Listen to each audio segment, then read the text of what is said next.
Assalamualaikum warahmatullahi wabarakatuh. Saya Reh Budianto dari Apotek NABC. Teman-teman pelanggan Apotek NABC, saya akan sampaikan terkait dengan masalah diare. Jadi beberapa pasien itu yang mengaku buang air besarnya itu cair. Sebenarnya buang air besar cair itu tidak selalu karena masalah atau tidak selalu terindikasi diare yang harus diobati dengan berbagai macam obat. Jadi ada kan misalnya jumlah airnya banyak. Jumlahnya banyak itu karena misalnya kerusakan mikrofili di usus. Kalau kerusakan mikrofili di usus itu ya pakai zinc, bukan menggunakan obat-obat yang umum misalnya seperti Atapulgit. Nah, saya nggak bisa sebutin nama intinya ya. Tapi intinya begini, kalau kondisi diare itu yang wajib diwaspadai itu sebenarnya adalah kondisi dehidrasi atau lemes ya, pusing-pusing, terus kondisi di mana buang air besarnya itu lebih dari 4 kali dalam waktu 2 atau 3 jam berturut-turut.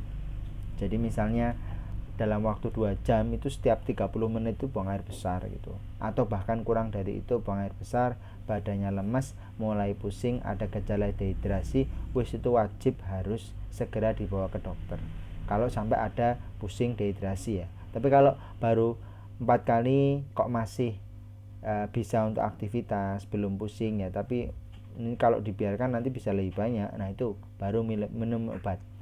Nah juga biasanya obat itu dikombinasi teman-teman, tidak hanya obat satu macam obat saja, tapi kita atau kami akan melakukan asesmen kepada teman-teman. Ditanya misalnya makanannya apa, lalu ada atau tidaknya resiko asam lambungnya yang mungkin naik, yang kemungkinan besar itu asam lambungnya masuk ke usus 12 jari, usus 12 jari masuk ke usus besar, sehingga merusak mikrofili usus, merusak proses penyerapan air atau reuptake, pengambilan kembali air, sehingga air itu banyak.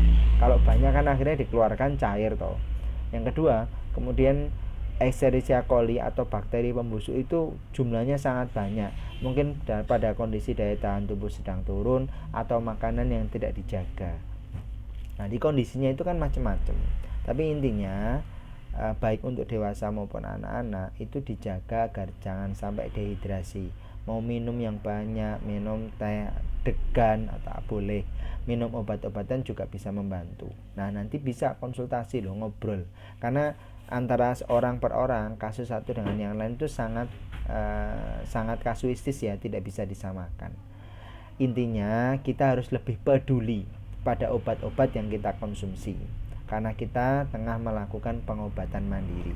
Semoga apa yang saya sampaikan sedikit ini memberikan awareness, memberikan kesadaran, kehati-hatian agar kita tidak sembarang makanan, tidak sembarang makan makanan, dan tidak juga sembarang minum obat.